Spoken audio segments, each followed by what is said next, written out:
हमारे भारत के अंदर बहुत सारे अच्छे अच्छे चीज़ें हैं। उनमें से एक खूबी वाली बात ये भी है, एक अच्छी बात ये भी है कि हम परमेश्वर पर विश्वास करते हैं, हम भगवान पर यकीन करते हैं।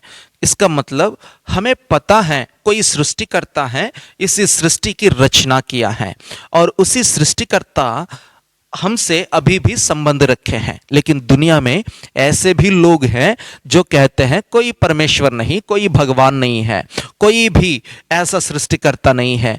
उनके बीच में कुछ ऐसा भी झुंड है जो कहते हैं कोई सृष्टिकर्ता तो होंगे, लेकिन अभी इस सृष्टि से उसी सृष्टिकर्ता की कोई मतलब नहीं है। लेकिन मुझे इस बात से गर्व है कि मेरे देश की जनता यकीन करते हैं, अधिक प्रतिशत के लोग विश्वास करते हैं कि हाँ परमेश्वर है, हाँ भगवान है, उन्हें हमें पूजना चाहिए या उन पर हमें विश्वास करना चाहिए।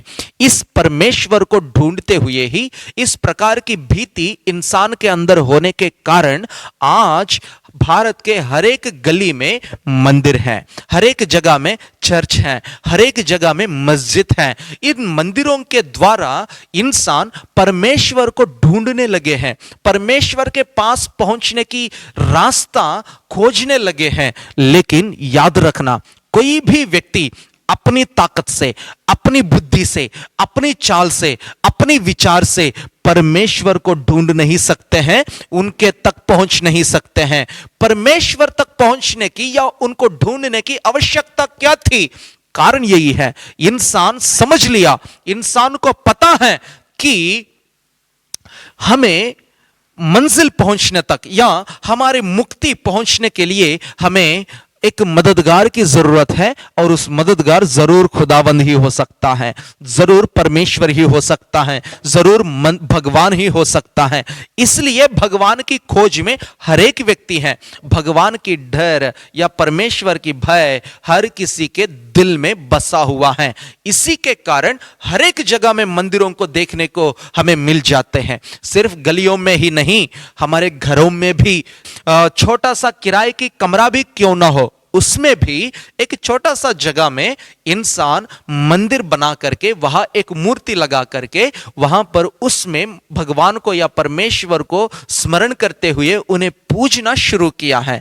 इन सभी कामों का कारण यही है, इसके पीछे मकसद यही है, हमें उसी सृष्टिकर्ता से मिलना है। कोई भी व्यक्ति अपने चाल चलन से परमेश्वर तक पहुंच नहीं सकता।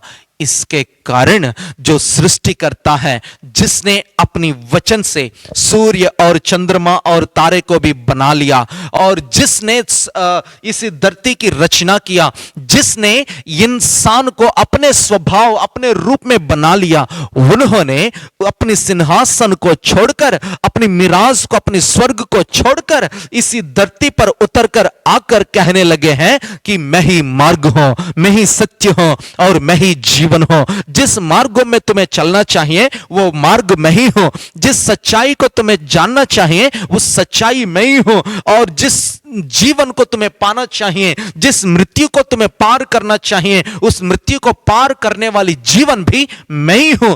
इस प्रकार लोगों के सामने आकर कहा हुआ एकमात्र परमेश्वर, एकमात्र व्यक्ति जिसकी आराधना मैं करता हूं, जिसकी उपासना मैं करता हूं, जिसकी पूजा मैं करता हूं, वह है, उसका नाम है प्रभु यीशु मसीहा। उन्हीं के द्वारा मेरे जीवन में उद्धार आया है। उन्होंने अपने खून बहाकर इसी धरती की दलदल में से, इनकी मेरे पापों की दलदल में से मुझे क्षमा करके मुझे खींच निकाला और उन्होंने मुझे अपनाया। और इतना ही नहीं, उन्होंने मुझे उस अब्बा कहने के लिए, उस परमेश्वर को अब्बा कहने के लिए अधिकार मुझे दे दिया है। याद रखना, परमेश्वर को ढूंढने के लिए या भगवान को ढूंढने के लिए इंसान ने चुना हुआ रास्ता को एक नाम धर लिया है, उस नाम है धर्म। लेकिन धर्म कभी भी लोगों के जीवन में प्रेम को बढ़ावा नहीं देता है, परंतु नफरत को फैलाता है। धर्म कहता है अपने लोगों से प्रेम रखना, लेकिन मेरा यीशु कहता है शत्रु से भी तुम प्रेम रखना। धर्म कहता है अपने अच्छे लोगों के साथ संगति रखना, लेकिन मेरा यीशु कहता है पापियों को भी मौका दो, उन्हें भी क्षमा करो, उन्हें भी अच्छा बनने की अवसर दो। लेकिन ये धर्म हमेशा लोगों को मारता है, लेकिन मेरा यीशु लोगों को जी उठाता है। इसलिए जानना होगा कि धर्म के नाम हमेशा लोग भट जा रहा है, धर्म के नाम से देश भी अलग होते जा रहा है, धर्म के नाम से लोग लड़ रहे हैं, धर्म के नाम से लोगों के बीच में नफरत भरी हुई है। इसलिए मेरा भक्ति धर्म की भक्ति नहीं, यीशु पर भक्ति है। यीशु पर भक्ति ने मुझे देशभक्ति को सिखाया। देशभक्ति और धर्म पर भक्ति अलग अलग है। देशभक्ति क्या है? देश का मतलब क्या है? देश का मतलब इंसान है। इंसानों को इंसान समझकर उन्हें आदर देना, उन्हें प्रेम करना ही देशभक्ति है। लेकिन धर्म के नाम से लोगों के बीच में लड़ते रहना देशभक्ति नहीं होता है। लेकिन मेरा यीशु ने मुझे देशभक्ति को सिखाया, धर्म ने मुझे देशभक्ति नहीं सिखा पाया।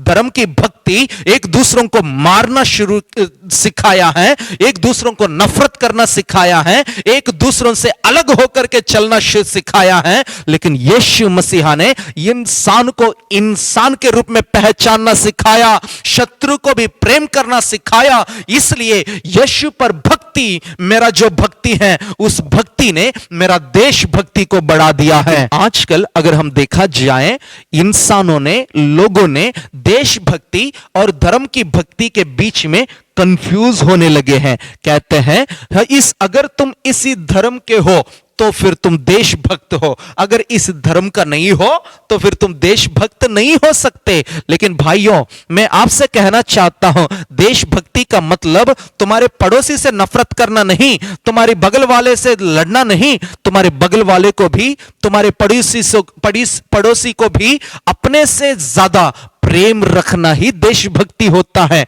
कुछ दिन पहले, 4-5 दिन पहले ही मैंने एक पोस्ट देखा, उसमें उस वीडियो में कुछ जवान बच्चे, देखिए, राम मंदिर की प्रतिष्ठा करते समय लोगों के बीच में अपना धर्म को लेकर के या अपने परमेश्वर को लेकर के उत्सुक आना या उत्सुक होना मामूली बात है, वो होना भी चाहिए।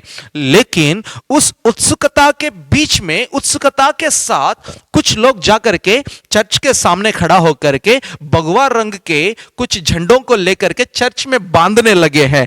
इससे आपको क्या समझ आता है? क्या धर्म प्रेम को फैला रहा है? क्या धर्म लोगों के बीच में एकता को लेकर आ रही है? इससे मुझे तो समझ आता है धर्म ने तुम्हारी पड़ोसी को तुमसे अलग कर दिया है, तुम्हारी धर्म ने लोगों के बीच में नफरत को फैलाया है। क्या तुम्हें लगता है ऐसी हरकतों को करने से जिसकी पूजा तुम करते हो, जिसकी आराधना तुम करते हो, उस भगवान या उस परमेश्वर या उस खुदावंद प्रसन्न हो सकता है या प्रसन्न होता है?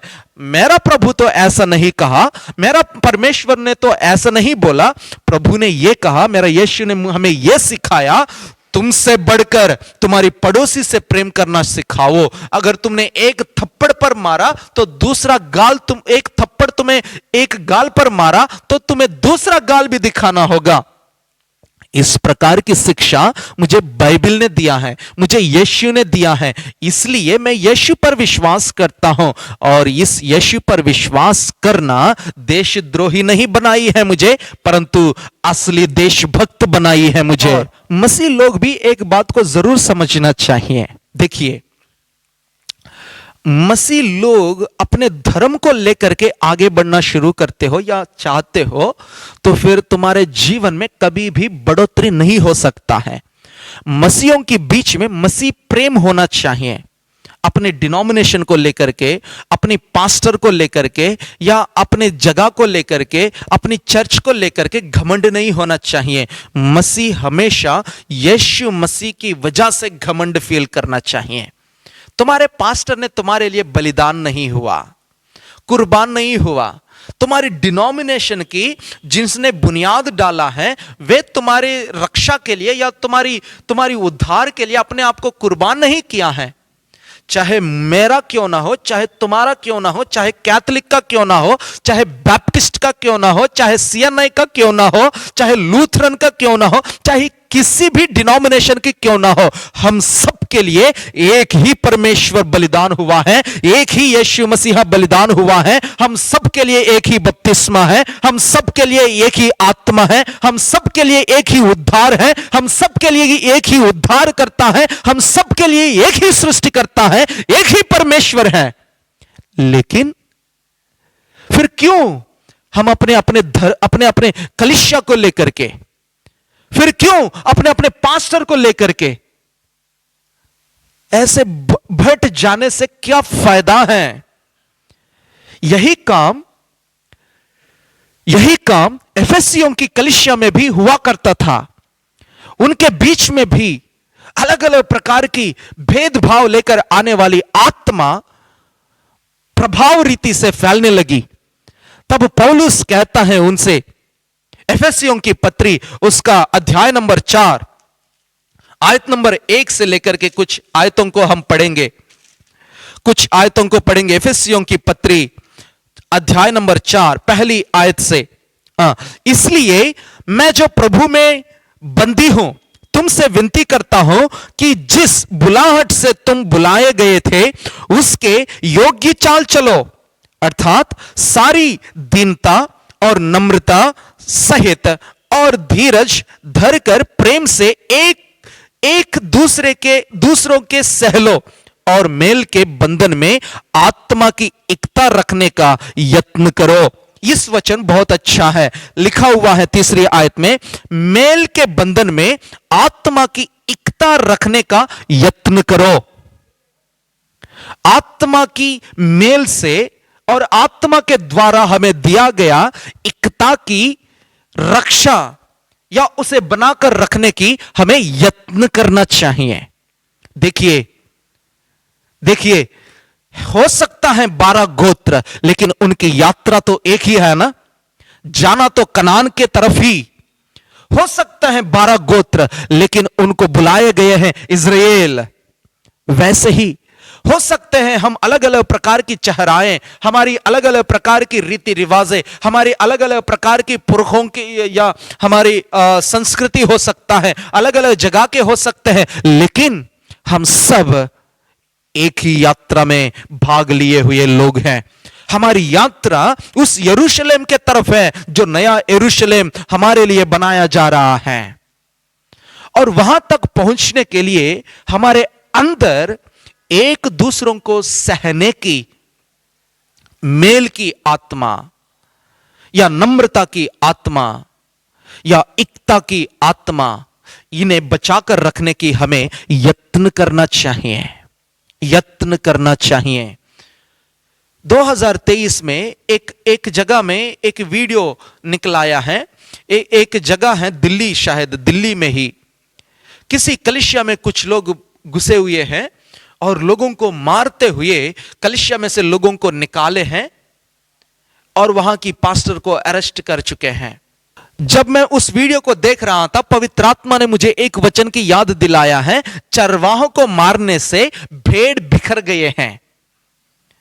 देखिए, हमेशा कलीसिया में पास्टर को पकड़ने आ जाते हैं, पास्टर को मारने आ जाते हैं, ताकि विश्वासिया भी इसे देख करके बिखर जाए, भाग जाए और बिगड़ जाए।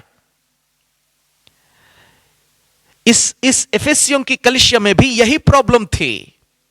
उनके बीच में मालिक थे, क्योंकि एफएससी जो शहर है वहां पर बहुत अच्छा बिजनेस चलने वाली जगह होने के कारण वहां पर अधिक ज्यादा से ज्यादा लोग धनवान के लोग थे और वे यीशु पर विश्वास किए थे। और वहां उनके साथ ही साथ उनके घरों में काम करने वाले नौकर भी या गुलाम भी वहां पर से प्रभु पर विश्वास करने लगे। मालिक भी उसी कलीसिया में जाता है और साथ साथ में नौकर भी वही कलीसिया में जाने लगे। और इतना ही नहीं, वहीं पर अर्तमी देवी नामक एक देवी की पूजा करते थे और उसकी पूजा करने वालों के बीच में से भी कुछ लोग यीशु पर विश्वास करने के वजह से और इस कलीसिया में जाने लगे। इफिसियों की कलीसिया में अलग अलग प्रकार के लोग हैं। पुजारी लोग थे, अर्तिमी देवी पर विश्वास करने वाले थे, और धनवान लोग थे, और गुलाम करने वाले या नौकर लोग भी थे। और इनकी अलग अलग प्रस्ताव या अलग अलग नेपथ्यों से आए हुए लोग होने के कारण उनके बीच में एकता कमजोर हो चुकी है, एकता नहीं हो पा रहा था। शैतान आसानी से उस कलीसिया के बीच में लड़ाई झगड़ाओं को लेकर आने लगे। अगर गुलाम को कोई मार रहा हो तो फिर मालिक अनदेखी करके चला जाता था, या किसी अर्तिमी देवी पूजा करने वालों को जिसने यीशु पर विश्वास किया उसे मार रहा हो तो बाकी लोग अनदेखी करके चले जाते थे।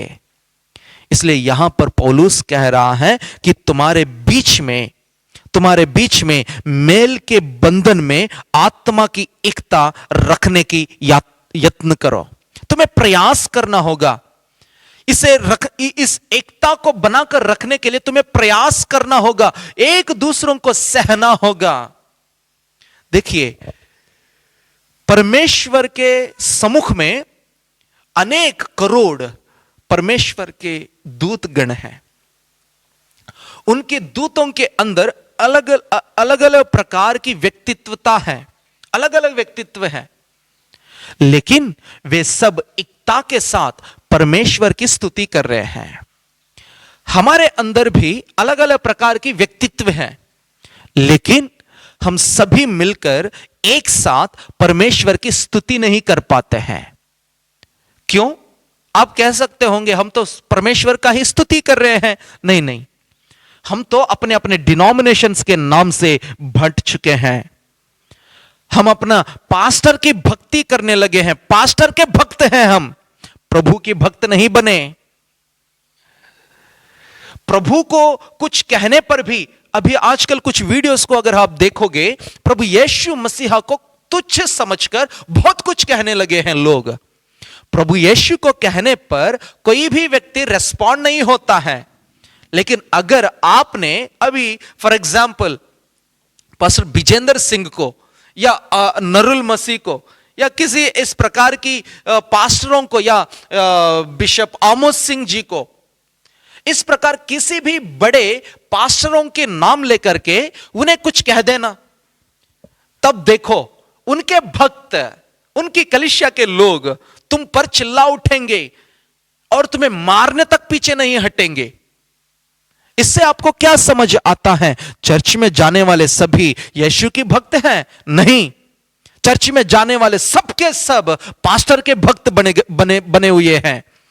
तुम्हें पास्टर के भक्त नहीं बनना भाई, तुम्हें मसीह के भक्त बनना चाहिए। जब तुम मसीह के भक्त बनोगे, मसीह के लिए अपने प्राण को त्याग करने तक, कुर्बान करने तक तुम खड़ा रहोगे। तुम्हारे पास्टर के लिए नहीं, पास्टर तुम्हारे लिए सेवक हैं।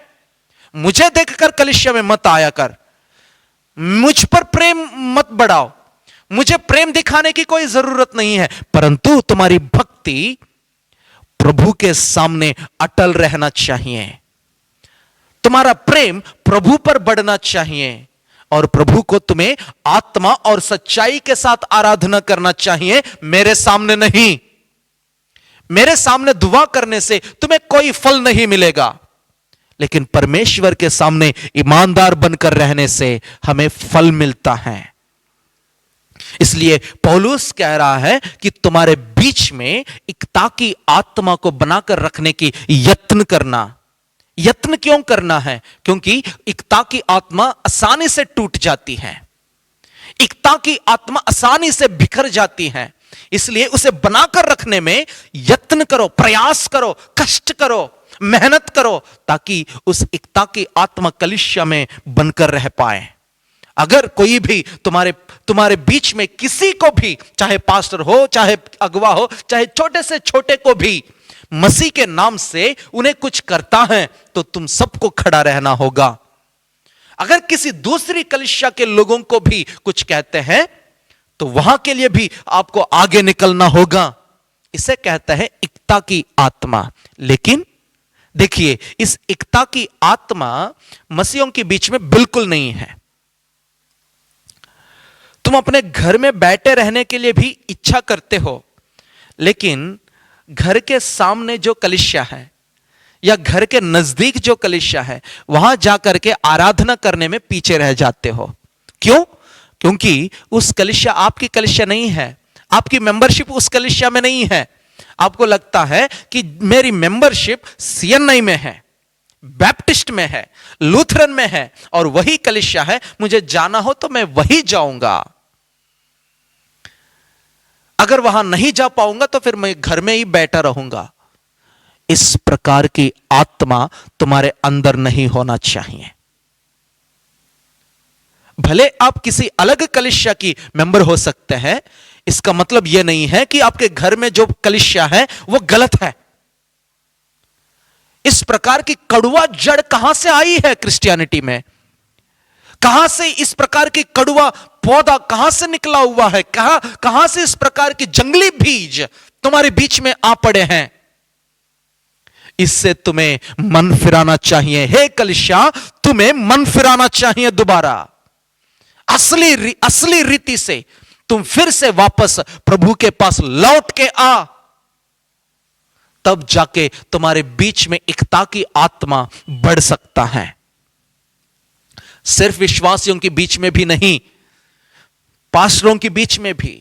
पास्टरों के बीच में अपना एकता को दिखाने के लिए लोग पास्टर्स अपना एक फेलोशिप को शुरू कर लेते हैं, लेकिन फेलोशिप के नाम से शुरू किया हुआ एकता के नाम से शुरू किया हुआ इस पास्टर्स फेलोशिप अपनी पोजीशंस को लेकर के या अपनी बढ़ावा को लेकर के, अपने डिनोमिनेशंस को लेकर के फिर टूट जाती हैं, फिर बिखर जाते हैं, फिर बिगड़ जाती हैं और कहते हैं यह हमारी फेलोशिप का नहीं है इसलिए हम इसके पास नहीं जाते। यह हमारा फेलोशिप का पास्टर नहीं है इसलिए अगर कुछ इसे हो जाए तो हम नहीं जाते। तुम मसीह के लोग हैं, हम सभी एक देह के बच्चे हैं, हम सभी एक देह के अंग हैं। हाथ यह नहीं कह सकता कि हम 5 उंगलियां एक एसोसिएशन है, एक फेलोशिप है, अगर इस उंगली को कुछ हो जाए तो हम जाएंगे। तुम ये मत आना, दूसरे हाथ तुम मत आओ, क्योंकि हम सभी एक हाथ के हैं, हम देखभाल कर लेंगे। नहीं, अगर इस हाथ की कुछ हो जाए, इस हाथ मेहनत करता है। इस आंख को कुछ हो जाए, इस आंख भी रोता है। पैर में कुछ हो जाए, दूसरा पैर बोझ उठा लेती है। शरीर में कहीं पे भी कुछ हो जाए, पूरी बदन टूट जाती है, पूरी बदन में दर्द होती है। यही तो प्रेम है प्रभु ने जो हमें दिखाया, प्रभु ने जो हमें सिखाया, प्रभु ने जो हमें बांटने को कहा। इसे हटके आज कलीसिया कहां जा रही है, कहां जा रही है। हम कलीसिया की रक्षा करेंगे ऐसे कहते हुए बहुत सारे संस्थाओं की रजिस्ट्रेशन हो जाती है, लेकिन वो संस्थाएं क्या करते हैं पता है? तुम्हें मैं बिशप बनाऊंगा, तुम्हें मैं रेवरेंड बनाऊंगा, तुम्हें मैं पास्टर बनाऊंगा, या तुम्हें मैं वो पद दे दूंगा, मुझे तुम्हें ये पद दे दूंगा। इस प्रकार के कामों में वे भी करप्टेड हो चुके हैं, वो भी खराब हो चुके हैं, सड़ गए हैं। मसीहत सड़ चुका है, मसीह के लोग। और मसीहों के लिए, यीशु ईसाई के लिए पुराना हो चुके हैं। हमारा प्रभु है, हमारा यीशु है, हमें कुछ नहीं कहता। मैंने पाप किया तो जाऊंगा, क्षमा मांगूंगा तो क्षमा कर लेंगे। नहीं, मैं आप सभी से नम्र निवेदन करना चाहता हूं, मेरे भाइयों, मेरे अजीजों, मसीह के देह में हर एक अंग हमें बनकर एकता के साथ चलना बहुत ही जरूरी है। जिसके कान हो वे जरूर सुने। प्रभु की वचन यही कहता है, मेरे भेड़ मेरे आवाज को पहचानते हैं, मेरे आवाज को सुनते हैं। मुझे इस वचन को पढ़ते ही एक कहानी जो मेरे बचपन में मेरा मम्मा मुझे कहा करती थी, मुझे वो याद आ जाती है। एक बकरा है, वो अपनी बच्ची से कह देती है कि देखो बेटा, तुम्हें है ना बाहर नहीं जाना है अपनी गुफा में से, मैं अभी लौट के आऊंगी, मैं अभी तेरे लिए खाना लेके आऊंगी, तुम्हें बाहर से बाहर नहीं जाना क्योंकि जंगली जानवर घूमते हैं यहां, बहुत खतरा है। तो बच्ची कहती है हाँ मम्मा मैं नहीं जाऊंगी। तो फिर बकरा या बकरी चला जाता है जंगल में। वापस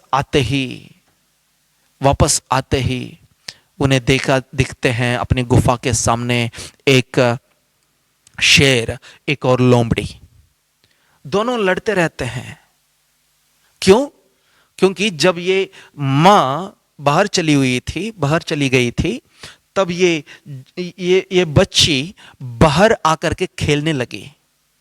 जब बाहर आकर के खेल रही थी तब शेर ने देखकर इसे मार दिया, पर इसे नहीं खाई, अपने बच्चों को लेकर आने गई। इतने में एक लोमड़ी उनके सामने आने से लोमड़ी से कह देती है हे लोमड़ी, तुम ना मेरे ये शिकार को यहां मैंने रख के जा रहा हूं, इसे देखते रहना, कोई जानवर आकर के इसे ना खाए। फिर जब ये शेर चला जाता है, अपने बच्चों को लेकर आने से पहले ही इस लोमड़ी इस बकरी की जो बच्चा है इसे देखते हुए उनकी कानों को खा जाती है। जब उसकी कानों को खा गई तब ये शेर वापस पहुंचते ही देखती है और उनकी कान नहीं मिली, उनकी कान नहीं है। फिर लोमड़ी से कहने लगी है तुमने कानों को खाए? लोमड़ी कहती है मैंने तो नहीं खाया। इतने में बकरी मां आने से उनसे पूछते हैं तुम मुझे बताना कि क्या तुम्हारी बच्चा की कान है? मां कहती है मेरे बच्चा को कान नहीं है, मेरे बच्चा को कान नहीं है।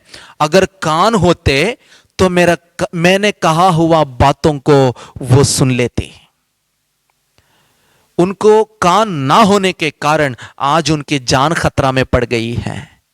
प्रभु की स्वर भी या प्रभु की शब्द भी, प्रभु की आवाज भी यही है, हे मसीह के लोगों, तुम्हारे बीच में एकता के बना के रखो। हमेशा अगर तुम एक मसीह हो, दूसरा मसीह को जरूर प्रेम करना शुरू करो। सिर्फ दूसरा मसीह को ही नहीं, पूरी दुनिया में तुम्हारी शत्रु से भी प्रेम करना शुरू करो। और तुम्हारी देह में एक देह में तुम एक अंग होने के नाते दूसरे अंग से भी एक साथ एकता के साथ चलना शुरू करो। एक दूसरों को मददगार बनकर चलना जरूरी है। पता है अब तक मसीह की वचन लोगों तक नहीं पहुंच पा रहा है। असली वचन क्यों नहीं पहुंच पा रहा है? लोगों के जीवन में उद्धार क्यों नहीं जा रहा है? कारण यही है कि यीशु की वचन आगे ना जाने के कारण बैरियर तुम ही हो, आप ही हो। आपके ही वजह से मसीह की वचन तुम्हारे परिवार में नहीं गई। आपके ही चाल चलन की वजह से मसीह पर जो आइडिया है, मसीह पर जो इंप्रेशन है, लोगों के बीच में गलत जा रहा है। इसकी बैरियर या इसकी रोक आप ही हो। आपके कारण मसीह पर बैड इंप्रेशन लोगों के बीच में आ गया है। इसलिए पहले मन फिराना चाहिए आपको। और आपके पास उद्धार की वचन आ गई है, आपके द्वारा आपके पति के पास या आपके पत्नी के पास और आपके बच्चों तक यीशु की वचन पहुंचने दो, जाने दो, उन्हें भी उद्धार को समझने दो, उन्हें भी यीशु पर विश्वास करने दो। लेकिन आप कहते हो नहीं, मेरे बच्चों को नहीं, अभी नहीं, मेरे पति को अभी नहीं, मेरे पत्नी को अभी नहीं। अब नहीं है तो कब है? समय समाप्त हो चुका है। मैं हमेशा कहता हूं, वचन यूट्यूब में जो भी वचन आप देखते हो, अगर आपको लगता है कि इस वचन अच्छा है तो फिर वचन को हमेशा लाइक करते जाओ, शेयर करते जाओ, जितना हो सके उतना फैलाने की कोशिश करो। अगर तुमने वचन को देखा फिर चल दिया, तुम अपने आप वचन को रोक दिया है। आप एक रोक बन गया है। इसलिए YouTube में भी, Instagram में भी, कहीं पे भी अगर वचन आप देख रहे हैं, फालतू वाले वीडियोस को लाइक करने से अच्छा, फालतू वाली वीडियोस को शेयर करने से अच्छा मसीह के वचन को शेयर करो ना, मसीह की वचन को लाइक करो ना, ताकि ज्यादा लाइक करने से ज्यादा लोगों तक वचन पहुंचेगा। तुम्हें दूसरे घर के सामने जाकर के वचन को बताने की जरूरत नहीं है। तुम्हारी एक लाइक किसी और के पास इस वचन को पहुंचाने के लिए रास्ता बन सकता है। तुम रोक क्यों बनोगे? हम अभी शुरुआत के दिनों में नहीं, समाप्त के दिनों में, अंत के दिनों में आ पहुंचे हैं। तुम रोक मत बन, प्रभु के वचन को विस्तार रूप से फैलाने की कोशिश जरूर कर। मेरे भाइयों, आओ इस समय एकता के लिए हम प्रार्थना करेंगे। मसीह लोगों के बीच में, बच्चों के बीच में, कलीसियाओं के बीच में, पास्टर्स के बीच में, बड़े बड़े पास्टर्स होने के नाते भी वे एक शब्द भी नहीं कहते हैं। कारण उन्हें डर है, उनके अंदर भय है कि मेरा कलीसिया को कुछ ना हो जाए, मुझे कुछ ना हो जाए। अरे वचन तो कहता है कि जीना है तो फिर मसीह के लिए, मरना है तो हमारे लिए फायदादायक, क्योंकि मरेंगे तो यीशु के साथ रहेंगे, जिएंगे तो यीशु के लिए जिएंगे। यही तो प्रभु की वचन हमें बोझ देता है। यही इसी वचन के द्वारा हमारे अंदर, हमारे जीवन इस वचन के अनुसार होना चाहिए। लेकिन मृत्यु को लेकर के इतना क्यों डरते हो? खुल के वचन सिखाओ, खुल के वचन बताओ, खुल के वचन प्रचार करो, ताकि लोगों के अंदर सच्चाई की रोशनी चमक सके। आइए हम प्रार्थना करेंगे, अपनी आंखों को बंद करें।